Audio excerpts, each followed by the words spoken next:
Hi guys, welcome to Smile Style Philosophy. I, of course, am the Legendary SMYLZ. Peep game. I'm continuing on with this atheist questionnaire that was presented by Christina Rad. I'm guessing it's for an atheist study that Berkeley University is conducting. A guy named Baggett. Haven't really gotten all the details. I just saw this video once, so I'm getting back on with the internet and with the power and all that, so I'm just catching up on everything. I've answered question 1 and 2 in my last video. I'm going to try to finish the questionnaire in this video, questions 3 through 5. Question 3 is, have you ever been treated differently by people because you're an atheist? If so, please describe in detail. Of course. See, atheism is a minority, and for the most part is very misunderstood. People do not understand the comprehension level it takes to disavow the existence of a supreme being. Sometimes they confuse atheism with Satanism. I had a friend, when I told her I didn't believe in God, she automatically assumed I believed in the devil. She didn't understand that, no, I don't believe in anything supernatural. They couldn't comprehend that. When you tell them you don't believe in God, they say you must believe in some other supreme being. You must believe in Buddha. You must believe in Krishna. You must believe in the devil. You must believe in Scientology. Like, they can't comprehend that you can live life without the belief of anything religious or anything supernatural. Alright, that's the first thing. When you do tell them you're an atheist, some of my friends, they say that I work for the devil or I'm possessed by a demon. I've been told that. I've been told that this is a trick of the devil, that my mom even told me that there is no such thing as an atheist. You have to believe in something. She told me that. My mom told me you have to believe in something. Right? But I think it's just a comprehension issue. Like, they just can't comprehend living life without it being structured or intellectually designed. Like, they cannot see how all the wonders of the world can just happen at random, so they have to attribute the credit to something. Now, am I treated differently for believing that? I believe that no matter how complex this world is and how much it seems to work for us, how we breathe oxygen and exhale carbon dioxide, that the plants produce the oxygen and taking out carbon dioxide, like, everything seems to just work so well. So they don't understand how a man like myself can just see the sunrise and the sunset and the waters flowing and just say, yeah, it just all just happened that way. They don't comprehend that mentally. So they treat me as if I'm either lacking some intelligence or I'm completely evil, one or the other. That means they either feel pity for me or they're afraid of me.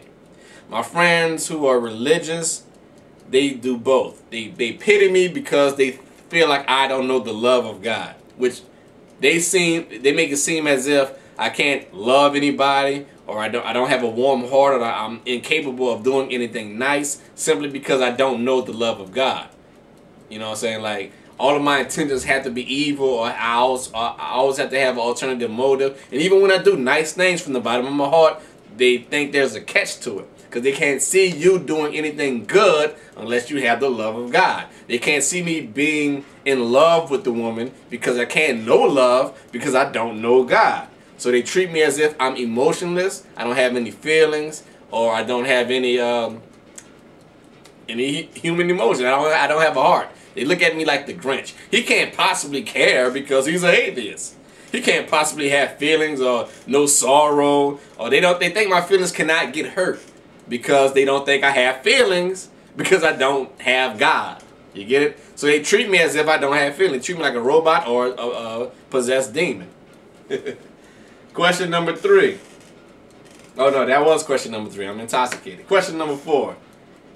If not a religious person, do you consider yourself to be a spiritual person? Why or why not? I'm not either. I don't believe in anything supernatural. And the spirits sound like they come from a etheric plane, and I don't believe in that. Now, I do have a friend. She's not a religious person. She considers herself to be a spiritual person. What that means is, a spiritual person has a direct link to God himself or whatever supreme being they believe in. And they disavow the structure of religion. Some people believe you can only get to God through the system of religion, but spiritual people say, no, I don't follow organized religion. I go straight to the top. I have a direct link with God. My friend who's a spiritual, she doesn't believe necessarily that the Bible even ends. She believes that the Bible is an ongoing story that you tell with your personal life. Like her diary is now part of the Bible because it's all just a record of human experiences with divine intervention. So she believes that the Bible is an ongoing tale. And she doesn't have to follow the Bible or follow the traditions of religion or the church. She believes that she has a direct link with God. God tells her directly how she should live or what she should do or help out with her problems. She's spiritual. Her spiritual link to God. No religion involved. She doesn't go to church. She doesn't follow what the preacher says because she feels like she has just as much authority as the preacher. It doesn't matter whether she was ordained or not. God works with individual peoples, and religion is just a system or a falsehood. That's what the difference between spiritual and religious is. For many people, belief in God provides comfort, hope with respect to suffering in the world and to the inevitability of their death. As an atheist, how do you come to terms with these things? Actually,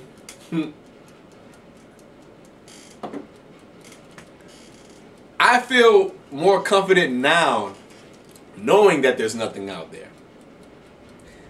I became at peace with life when I realized that there is no God, or there is no, I guess you can say, order or hierarchy. Everything made sense after that. I can understand why people suffer and why things don't go the way we intend. And I feel like there's no pressure on me. You know, when I was religious, I used to always watch for signs of the revelation, the end of the world, or the apocalypse. But now that I'm atheist, I don't care anymore. I see that the things that happen in news events, natural disasters, tragedies, mass murders, war, it's just humans being human. Like the Mayan calendar thing, it doesn't affect me. I don't care. The whole end of the world concept doesn't bother me anymore. I'm more at peace. I'm more at peace knowing that things just happen. I'm more at peace knowing that, yeah, I could go to sleep and not wake up. Because the thing is, I don't have to accredit it to anything. See, when you try to accredit that everything you do is for a reason because there's a God that's in control of everything, that means you're always walking on pins and needles making sure you do the right thing. You feel like your life is scripted and you do not want to make the wrong move or wrong mistakes. Well, as an atheist, it doesn't matter what I do. Whatever happens just happens. I don't feel like there's an ordained destiny that I have to follow, a script that I have to read. I don't feel like there's a path. You know, like if I go off path, bad things will happen. But as long as I stay on the path, good things will happen. I don't have that kind of pressure on me. I don't feel like there's somebody watching me every moment of my life. I don't. You know, I don't feel like I have to answer to anybody. I don't feel like I have to answer to anything. I don't feel like I'll get punished if I say a curse word or if something bad happens to me that was punishment or karma because I didn't do anything right.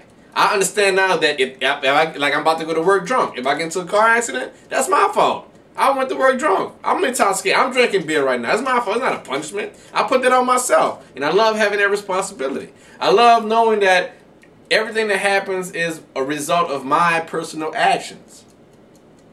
You know what I'm talking about? Or maybe you don't know what I'm talking about.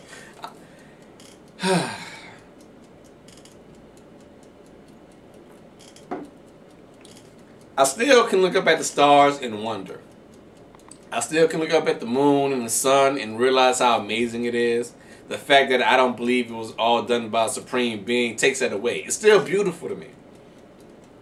I still like the wind, to feel the wind. I like the breeze. I like the food chain. I like the hierarchy of life. I love the concept of evolution. I love how complex our body is. I love the way we work, our network, the way our brains work, our dreams. I love it all better now, knowing that to me it's all random chance. It's more beautiful to me that way. Most people think, oh, look at everything around us. God is so good how He set this all up. But how even more beautiful would it be if you realize it just happened? The way our physics works with the world and gravity and time and motion and just magnetism, the way it rotates, the way the moon revolves around us and stays in the same phase, the way all the elements combine to make, like carbon and oxygen and water, makes our skin and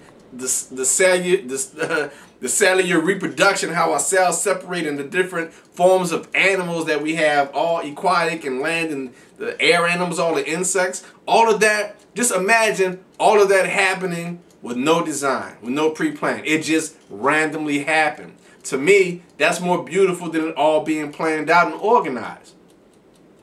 It's happenstance. It's all chance. And to me, that's even more wonderful. I have more faith in my humanity now, knowing that it just happened. Not knowing that it doesn't matter what I do because it's all in the hands of God. I like knowing that, no, I have control over this. You know what I'm saying? I get what can happen. I get my limitations, but I'm also amazed at what I could accomplish knowing that it's all random.